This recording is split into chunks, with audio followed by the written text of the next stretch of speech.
அண்மை செய்தி. ஆஸ்திரேலிய அணிக்கு எதிரான ஒருநாள் தொடருக்கு சுப்மன் கில் கேப்டனாக நியமிக்கப்பட்டிருக்கிறார். அது குறித்த ஒரு அண்மை செய்தியை தற்போது பார்த்து வருகிறோம். மேலும் விவரங்களோடு இணைகிறார் செய்தியாளர் கார்த்திக் ராஜா. வணக்கம் கார்த்திக் ராஜா, விவரங்கள். வணக்கம். இந்த மாதம் ஆஸ்திரேலியாவிற்கு சுற்றுப்பயணம் மேற்கொள்ள உள்ள இந்திய அணி அறிவிக்கப்பட்டிருக்கிறது. அங்கு செல்லும் இந்திய அணி 3 ஒருநாள் போட்டி மற்றும் 5 T20 போட்டிகளில் விளையாட உள்ளது. அதற்கான அணிகள் அறிவிக்கப்பட்டுள்ளது. குறிப்பாக ஒருநாள் போட்டிக்கான அணியை சுப்மன் கில் வழிநடத்த உள்ளார். கடந்த சில மாதங்களுக்கு முன்புதான் அவர் டெஸ்ட் போட்டிக்கான கேப்டனாக நியமிக்கப்பட்டார். தற்போது அவர் ஒருநாள் போட்டி தொடருக்கான கேப்டனாகவும் நியமிக்கப்பட்டிருக்கிறார். இந்த அணியில் ரோஹித் சர்மா, விராட் கோலி உள்ளிட்ட முன்னணி வீரர்களும் இடம்பெற்றிருக்கிறார்கள்.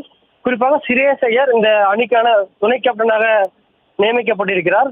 மேலும் KL ராகுல், நிதிஷ்குமார் ரெட்டி, வாஷிங்டன் சுந்தர், குல்தீப் யாதவ், ஹர்ஷித் ராணா, முகமது சிராஜ், ஹர்ஷீப் சிங், பிரசீத் கிருஷ்ணா, துருவ் ஜூரல், SSV ஜெய்ஸ்வால் உள்ளிட்டோரும் இந்த அணியில் இடம்பெற்றிருக்கிறார்கள். குறிப்பாக துருவ் ஜூரல் இந்த தொடரின் மூலமாக இந்திய அணியில் அறிமுகமாகிறார்.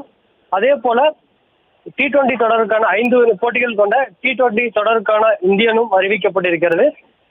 சூரியகுமார் யாதவ் தலைமையிலான இந்த அணியில் திலக் வர்மா, அபிஷேக் சர்மா, சுப்மன் கில் உள்ளிட்டோர் இடம்பெற்றிருக்கிறார்கள். தமிழக வீரர் வாஷிங்டன் சுந்தர் மற்றும் சஞ்சு சாம்சன் உள்ளிட்டோரும் அந்த T20 அணியில் இடம்பெற்றிருக்கிறார்கள். இந்த 2 அணியிலும் இந்திய அணியின் மிக முக்கிய வேகப்பந்து வீச்சாளரான பும்ரா இடம்பெறாதது என்ன மாதிரியான தாக்கத்தை ஏற்படுத்தும் என்று ரசிகர்கள் கேள்வி எழுப்பி வருகிறார்கள்.